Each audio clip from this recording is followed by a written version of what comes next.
People have been hearing all sorts of things about computers during the past 10 years through the media. Supposedly, computers have been controlling various aspects of their lives. Yet, in spite of that, most adults have no idea what a computer really is or what it can or can't do. Now, for the first time, people can actually buy a computer for the price of a good stereo, interact with it, and find out all about it. We started a little personal computer manufacturing company in a garage in Los Altos in 1976. Now we're the largest personal computer company in the world. We make what we think of as the Rolls-Royce of personal computers. It's a domesticated computer. People expect blinking lights, but what they find is that it looks like a portable typewriter, which, connected to a suitable readout screen, is able to display in color.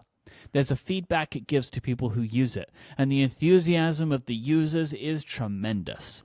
We're always asked what it can do, and it can do a lot of things, but in my opinion, the real thing it is doing right now is to teach people how to program the computer. These are the words of a 22-year-old Steve Jobs quoted in the November 14th, 1977 issue of The New Yorker. Welcome to Designed in California, where we are telling the best stories from across 50 years of Apple history. My name is Mike Hurley, and I am joined by Jason Snell. Hello, Jason Snell. Hello, Mike Hurley. It's good to be back telling these stories about Apple. So many decades, so many eras, so many different stories to tell. Really excited to be telling those stories with you. Jason, what is this computer that Steve Jobs is talking about here in The New Yorker? He is talking about the Apple II computer, Mike. Okay. The Apple II, Steve Wozniak's second computer design, at least under the aegis of Apple Computer. Now, we are here continuing a story that we started on the 50th anniversary of Apple, which is to tell some of the story of the very earliest days, the prehistory and very early history. We're talking 1976, when they signed those papers through basically early 1977, and then extending essentially to where young Steve Jobs shows up randomly in an article in The New Yorker. Last time in our Apple at 50 prehistory story, we talked about how Apple came to be, how it all happened because a 26-year-old Steve Wozniak designed his own personal computer circuit board, and a 21-year-old Steve Jobs had the idea to produce a bunch of them and sell them to a local computer store. Now, when we last left you, Apple had registered as a partnership. It had gotten some help in doing Net 30 accounting from their suppliers because they didn't have the money otherwise to buy the supplies to assemble the computers to fulfill that first set of Apple I's to their first customer, which was a computer store called the Byte Shop. Once they did that, they had money left over from their profits to make some more Apple I's and start to sell those. That's where we left it. Eventually, Apple would need to become a real business. Eventually, they would need to ship a real product, not a sort of pre-assembled circuit board. That product was this new computer Steve Wozniak had been working on that would ultimately be known as the Apple II. And we will get to that computer in this series. And we will get to the start of a real business of Apple Computer later on in this series. But first, we need to take a few steps back. So let's go to late summer of 1976. So this is after the Apple I has kind of gotten out there and they've done that initial startup. And the truth is, the Apple I's kind of a failure. Oh, okay. You know, one of the reasons that there aren't very many Apple I's around and why it's so rare, and when one comes up for auction, everybody gets really excited, and then you see that it's like a circuit board screwed into a block of wood, and you're like, what is that? The reason there aren't that many of them is they did not make that many of them because they did not sell that many of them. Okay. It was not a technical failure, right? By all accounts, it is a brilliant feat of engineering on the part of Steve Wozniak. The problem is that nobody was buying them. Okay. And the truth is that even though the Apple I was a major step forward in terms of the hobbyist computer world, you didn't have to buy the chips and install them yourselves, right? That was part of what they were doing. It was still a do-it-yourselfer's device. What Steve Jobs delivered in our last go round with this to the Byte Shop, and what Apple advertised in some computer magazines and took to the Homebrew Computer Club, you still needed to attach a keyboard and a display, and talking about screwing it into a block of wood, you had to put it in a case. It was not a consumer product. It was just a better hobbyist product. And it was a better sort of hobbyist product. But what it was not was a computer for the masses. This is not what they were doing. And as a result, the volumes of what Apple was selling were not even close to some early PCs like the Altair, which was, again, a lot less friendly, but that didn't end up mattering. Apple was a very, very niche player. So do we have a sense for the computers that were delivered to the Byte Club? To the Byte Shop. Were they sold? Like, do we get a sense that these were successful enough for them? I do. I think that the Byte Shop was catering to a hobbyist market who appreciated the fact that they were completely assembled, even though there is that famous line about how the guy from the Byte Shop wanted it with keyboards and displays, which they're like, are you kidding? That's not something we're going to be doing. But that's also a clue. Like, I have to imagine that was also in Steve Jobs' mind, that, what people really want and what we really should get them is a whole product. Yeah. And this is the moment, right? This is the moment that Apple One is kind of like losing steam or has lost steam. So what is Apple was created to make the Apple One. That was it. So does Apple go down one path and become a forgotten hobby project launched by a couple of kids from the Valley who should have known better? Or does it turn into a real business? This is the moment where they have to figure that out. So when I've been thinking about this and reflecting on our last episode, and even you saying right now this idea that the Apple One is kind of a failure, I guess the assumption is at this point that nobody would have assumed that Apple would have been able to be a company to be taken seriously at this point. Because I would guess there are many small teams in the Valley trying to do something in this space at this time. Yes, and that including while the Apple One is interesting, it isn't an obvious path that we get to where we are today. Yes, including the one of the prime movers in the Homebrew Computer Club, who we'll be hearing from soon, who has started his own computer company. So there are a lot of computer companies out there. There is nothing. The most notable thing about Apple in this point is that they would become Apple that we know. Yeah.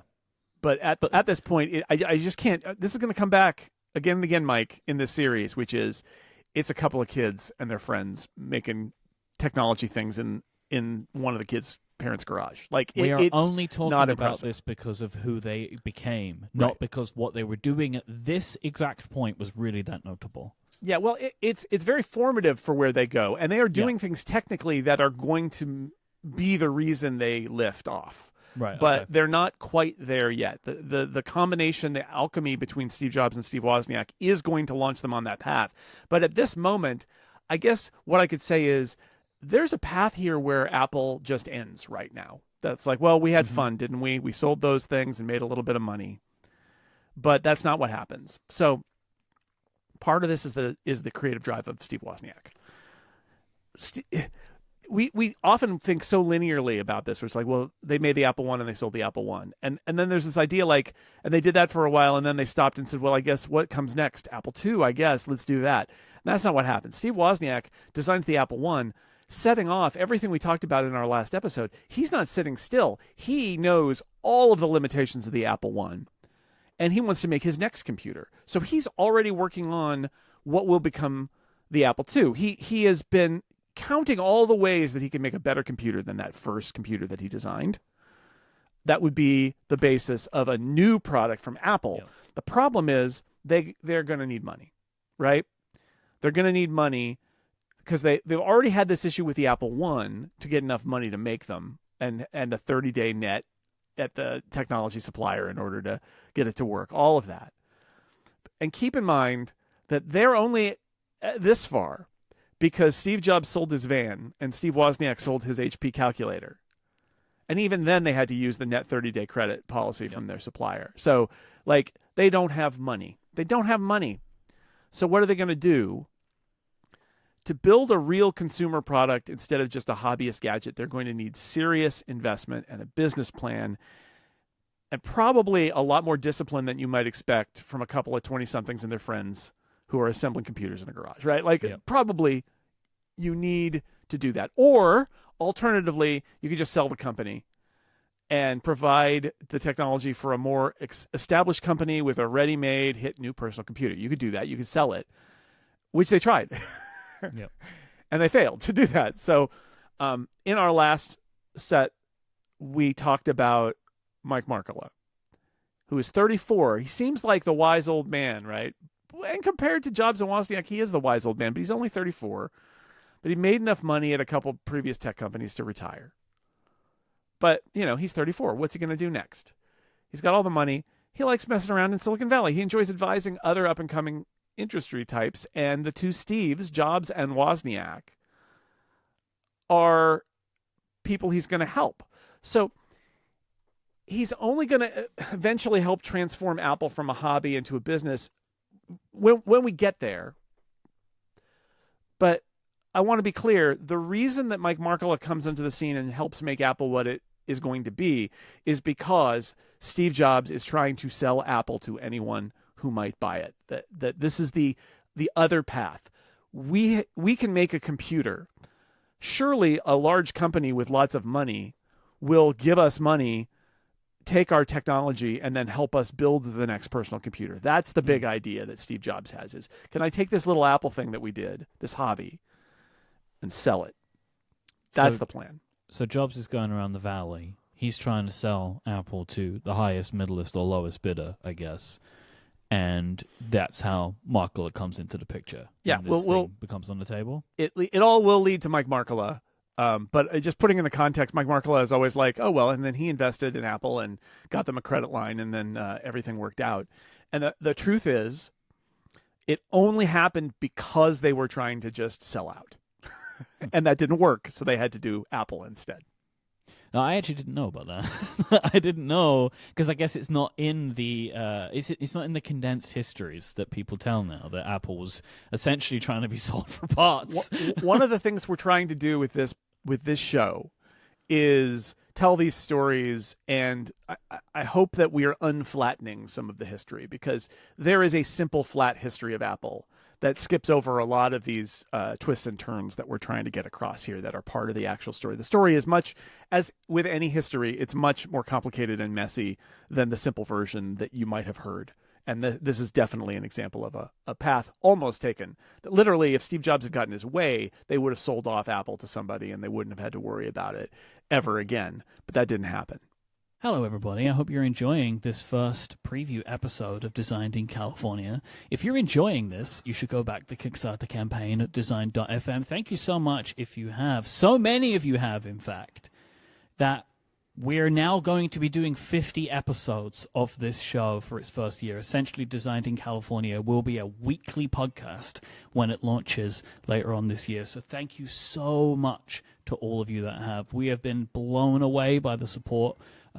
It really means the world to us, and we're so excited that we're going to be able to get to tell you these stories over the next year. Yeah, but there's more to do, and if you haven't backed yet, or if you want to look at some of the higher level pledge levels where we've got cool stuff coming, you can still adjust your pledge. We have stretch goals that we're working toward, including, and some of these have been announced and some of these will be announced as we go, but including regular Q&A episodes where people can ask us questions about Apple history, and we will have a conversation about it. And that will be a backers only, a members only bonus episode that we'll do, I think, probably once a month. That's on the agenda. Just stay tuned to the Kickstarter page and the Kickstarter updates as we move along, because we've got a whole month, because this campaign ends July 1st in the morning Pacific time. So a lot of time left for us to hopefully reach and then add new stretch goals for more content. And again, the goal there is primarily, the more money this Kickstarter makes at this point, the more content we're going to be able to give to the people who backed it. Yeah. We thought we would have more time to arrange a lot of these things, but your support has really blown us away. Yes. We couldn't be happier. As we said in Upgrade, Jason and I have been so excited about this project, and we've really wanted this Kickstarter to fund so we could make this show for you, because we want to make it, because we enjoy it, and we know you're going to love it. We have so much great stuff planned, and if you just go to designed.fm, you can read more. We're going to be updating the campaign throughout the whole month. We're going to be popping in during every one of these preview episodes and kind of giving you updates about where we are and the things that we're planning on. There is so much left to share throughout the campaign, so please go and check it out at designed.fm. All right, so welcome back. Jason, can you fill me in? Who was on the table to try and buy this little Apple computer company? Oh, well, there are the giants of Silicon Valley, of course. Okay. So when we talked about this on the 50th anniversary of Apple, I mentioned that this all started with Steve Wozniak saying, well, I work at Hewlett-Packard, so I should probably give them the opportunity to buy the Apple I design before I go and make a company of my own. Mm-hmm. And they every division of Hewlett-Packard turned him down. So, okay, not going to be HP. Now, Steve Jobs had been working at Atari, the video game company, which for people who don't know was the name in video games. They did Pong, and then ultimately, Space Invaders and other things like that. They were the be-all, end-all of Breakout. Did they do Space Invaders? I don't know. I mean, this was the earliest video game era, and Atari was one of the first huge successes in Silicon Valley. And since Steve had worked there, Jobs, he pitched them on buying Apple. He ends up meeting with the president of Atari, who is not the person that he'd been working with when he worked there. And this guy's named Joe Keenan, and he is a much more conservative business guy than the people Jobs had been working with at Atari. And, okay, this is what I was referencing before. And while it is a unfair flattening of the history, if you will, to say that Silicon Valley was a bunch of smelly hippies. This is an era where Steve Jobs didn't want to bathe, only ate fruit, and frequently walked around barefoot. It's not speaking for all Silicon Valley residents, but specifically for Jobs. Yeah, so Joe Keenan, this president of Atari, this kid walks in barefoot, maybe, smelly, maybe. Maybe he's eating some fruit. I don't know. Couldn't stand him. And another person at Atari told Walter Isaacson in his Steve Jobs biography, not only are we not going to buy this thing, get your feet off my desk. So imagine his feet are on their desk. I feel like, obviously this is a different time. It was a time that I did not occupy. But I struggled to be able to reconcile a person who is trying to either A, start a company, or B, sell a company, which is a very capitalistic endeavor, with a success-driven end goal, but then acts in this way. Like, if you have a personal decision to only eat fruit and not bathe, fine. But then you go into these rooms and put your feet on people's desks. Like, I feel like I can't get into the mind of the man who is doing this. It's very peculiar to me. I have a lot of questions about Steve Jobs in general. Yeah. The more I dive into this, the weirder it is. Joe Keenan, the president of Atari, could not stand him. And he said, not only are we not going to buy this thing, get your feet off my desk. Just imagine. So, at a point, the more I dive into Steve Jobs for this project, the more I'm reminded what an odd person he was throughout his life. And he grew a lot. There was a lot of personal and professional growth, no doubt. In this era, it is just kind of like, I don't know. I mean, he's kind of wild. Yeah. It's like, he grew up in the Valley, but to be fair in the 60s and 70s. But yeah, he doesn't know what he's doing. That's really it. He clearly is so enamored with what they're doing and what they have and who he is that he thinks that it's fine. And he's running into people who are more establishment types, right? I mean, there is a hippies and squares dynamic going on here a little bit. And eventually Steve Jobs will get with the program and put on a suit and stuff. But this is not that Steve Jobs. This is summer of 1976 Steve Jobs. And he's putting his feet up. I hope he was wearing shoes when he put his feet up on their desk. I'm assuming he wasn't, which is I'm assuming he wasn't. But who knows, right? We can't know. Yeah. So here is how Nolan Bushnell, who was the CEO of Atari at the time, because Keenan was the president, and Nolan Bushnell had worked with Steve Jobs. And what he said, I believe, to David Pogue in his Apple 50 Years, First 50 Years book, excellent book, on sale now. Bushnell said, he asked me if I would put $50,000 in and he would give me a third of the company. I was so smart, I said no. It's kind of fun to think about that when I'm not crying. So, in hindsight, this is a giant mistake, right? But yes. at the time, do you blame any of these people for saying, I'm not going to give these kids money? Even if Jobs was more regular, it's a tough still a sell. flyer. It's a still tough flyer. sell. Yeah, but he's not putting his best dirty barefoot forward. Jobs also pitched a bunch of venture capital firms in Silicon Valley. There were VC existed even in the 70s, folks. Yes, they all passed.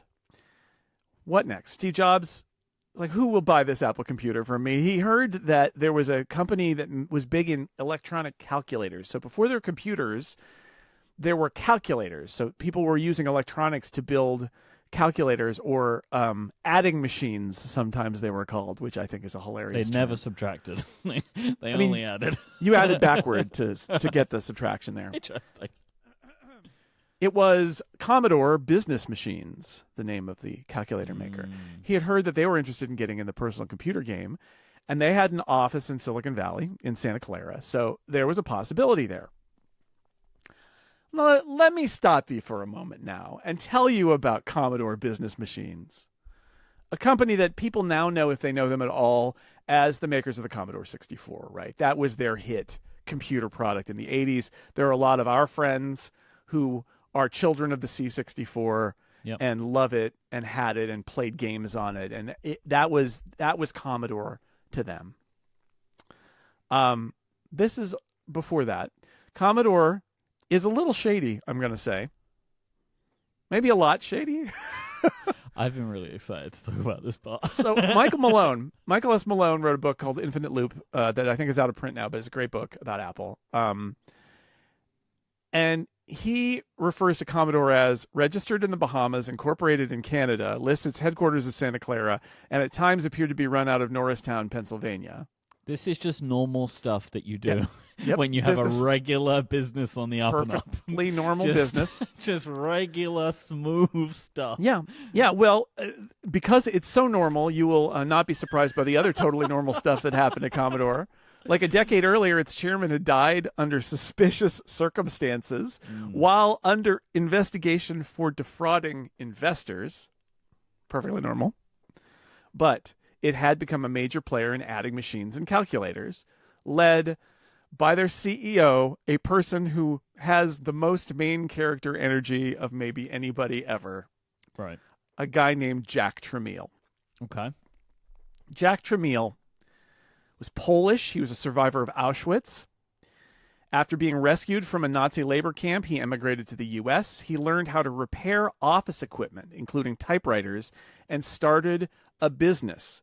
It's American dream, folks. It was post-war America. He wanted to connect it to the military. He couldn't get the names Admiral or General, so the company became Commodore Portable Typewriter. Hang on a because minute. USA. This is the wrong way. He went the wrong way. Sure. I mean, the Navy needs typewriters too, I guess. No, I mean, the idea is like everybody is very, so many people are veterans of World War II in this era, and he wanted to kind of like steal a little bit of that valor maybe. And, but Admiral and General were taken, so Commodore it was. His first big deal, and I am not making this up, was importing typewriter parts from Czechoslovakia Okay. to Canada to avoid import issues. It's a tariff thing involving the Cold War because, of course, Czechoslovakia was part of the Warsaw Pact, was part of the Russian sphere of influence, the Soviet sphere of influence. So the U.S. didn't want you importing your Czechoslovakian typewriter parts. So Jack Tramiel used Canada as a way station. Then he would assemble his typewriters from the parts in Canada, and then the Canadian assembled typewriters, nobody mentioned Czechoslovakia, would be resold throughout North America. So that's how he built Commodore, and then he later pivoted to the adding machines and electronic calculators as well. Right. This guy, if you've not already detected it, was a character. He was bald, he was gruff, he was impatient with employees, he was famous for withholding payment to suppliers, and generally, throughout all of the references I can find to him, terrifying, just terrifying. He would sometimes shut down all conversation. This was his big move. He would shut down all conversation with people he felt considered themselves superior to him because of their educational background, because he was a poor kid from Poland who got out of the labor camp, got to the U.S., built himself up by his bootstraps, right? So people who felt all fancy to him, he would declare he also went to university. He went to the University of Auschwitz. Oh my God. Well, end of conversation there. It's like, okay. And then everybody leaves. I don't know what you're supposed to say to that. I don't. I mean, yeah. It's probably why he kept reusing it, because it worked every single time, right? You've heard of conversation starters? This was a conversation stopper. 100% success rate on I went to the University of Auschwitz. Man, Jack Tramiel, everybody. So, another feature of Commodore's products, apparently, and their calculators in particular, was that they were actually well designed, but then cheaply built. Okay. And so they were good designs. They would make them cheaply. That allowed him to sell them at low prices. At some point, Tramiel was frustrated by his chip partners, and he ended up buying MOS Technologies. These are the people who made the 6502 chip. That was the chip that inspired Woz to make his first personal computer circuit board design. It was very much honestly, it's very much an Apple kind of move, which is we don't like how this chip business is going. We're going to buy the chip maker, and then we're going to own them, and then we can get all the chips we want, I guess. Mm-hmm. Along with MOS Technologies came the guy who created the 6502, who was a guy named Chuck Peddle. And he convinced Tramiel that Commodore could excel at personal computers, too. And Chuck Peddle knew, where they could get a good computer design on the cheap. Namely, are you getting it yet? From two guys who had to sell their van and calculator to make a computer in a garage. Ripe pickings, ripe for the taking. We can swoop in there. We can just duck into that garage, write them a check, get their computer, and we're good. Mm-hmm. And so this is what they tried. Sometime in the early fall of 1976, Chuck Peddle and another Commodore executive who was not Jack Tramiel show up at the garage and ask Steve Jobs to suggest a purchase price. And remember, Steve Jobs wants to sell. Yeah, this is what he wants. Steve Wozniak describes the scene to Walter Isaacson in the Steve Jobs biography as, we'd opened Steve's garage to the sunlight, and he came in wearing a suit and a cowboy hat. This is the Commodore executives, right? Yeah. Okay. All right, so Steve Jobs makes his pitch. He says, you can have Apple for $100,000 plus some stock in Commodore. And you have to guarantee that both of us have full-time jobs at $36,000 a year, which is a lot back then. So today, that's about $500,000 for the company, and jobs that would pay the Steves $200,000 a year each. So they want to be set up. It's a big request. This is one of those Steve Jobs moments, right? Yeah. Where, because that guy had chutzpah, you got to say it. He is asking for the moon. He thinks what Apple has, which is Wozniak's design, is really valuable. And so he's going to ask for more money than either of them has ever seen in their lives. Steve Wozniak, meanwhile, is watching this, and he can't believe it. He's like, what are you doing? This is a ridiculous amount. You are asking for everything. This is I think Woz would have been happy to get like a pat on the back and a stick of gum for his designs, right? He's not thinking about it like Jobs. This is just so Jobs. He's like, he sees the big picture, which is that that Wozniak's design is revolutionary, but also he sees a company that, you know, they got a lot of money. Maybe they'll pay us a lot of money for it. So the Commodore people are like, okay, we'll take your offer and we'll consider it, and they leave. Steve Jobs, meanwhile, is researching who Commodore is, and wow, so this is all like, I've never met these people before. I don't know who they are, but I mean, we they want know to work Pedal. in your company forever. They know Pedal, but you know, I need to know if this is going to happen. I need to know who I'm getting into business with, and so he starts researching. And you know, remember when I said they were sort of shady? Jobs calls everyone he knows who knows anything about Commodore, and the news is bad. The products are bad. Again, good designs, but cheaply built and prone to failure. The people who worked at Commodore hated it. Commodore often didn't pay its bills, which is a red flag if you're trying to get money from them. And what Steve Jobs later said about it was, the more I looked into Commodore, the sleazier they were. I couldn't find one person who had made a deal with them and was happy. Everyone felt they had been cheated. So Steve Jobs gets on the phone and calls Commodore and says, no deal. We're not interested. I guess the timeline of that is interesting because he's made the offer and they've gone away to think about it.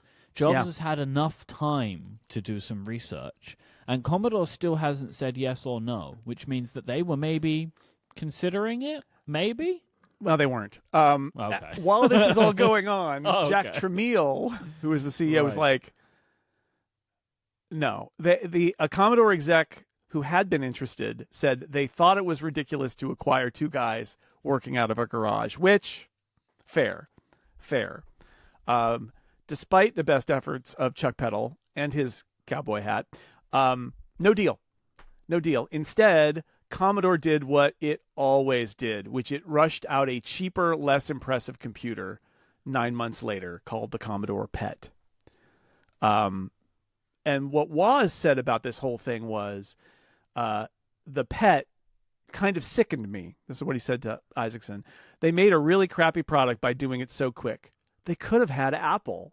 So the PET, is that more in line with what they were building to become the Apple II? So, personal disclosure here, the Commodore PET is the first computer I ever used. Okay. It was impressive in the sense that it had the integrated keyboard and display. Right. Something Apple wouldn't do until the Lisa and the Mac, by the way. The integrated display was not a thing that the Apple II ever had. In fact, I do wonder if that aspect of the PET inspired Steve Jobs a little bit in terms of the Mac.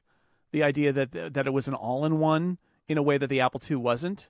But Woz is not wrong. The PET didn't have color. It didn't really have graphics. It had like this extra set of characters in its character set that were like shapes and stuff and lines and stuff. So you could like build graphics with it, but it was like, if you wanted to do a box, you had to do like right angle, top line, right angle the other way. And then on the next line, you had to do like vertical line, a bunch of spaces, vertical line. You would like draw graphics out of these little teeny tiny parts, like Lego almost.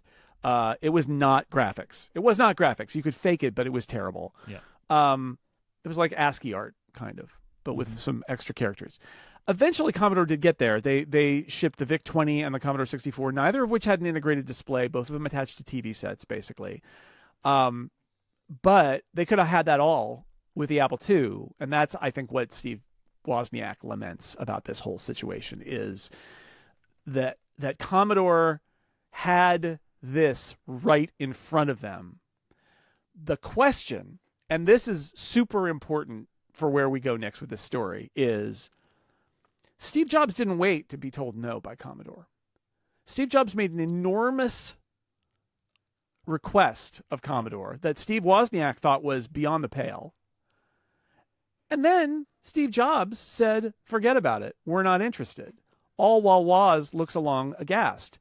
And this is going to become a major issue in the relationship between the two Steves. But at this point, clearly Jobs still believes in what they're attempting to do, because it seems like he would prefer to continue going it alone and struggling than to kind of just throw it all in for the only company that's interested in buying them, potentially. Yeah, I think something must have changed in Steve Jobs' estimation of their potential Right.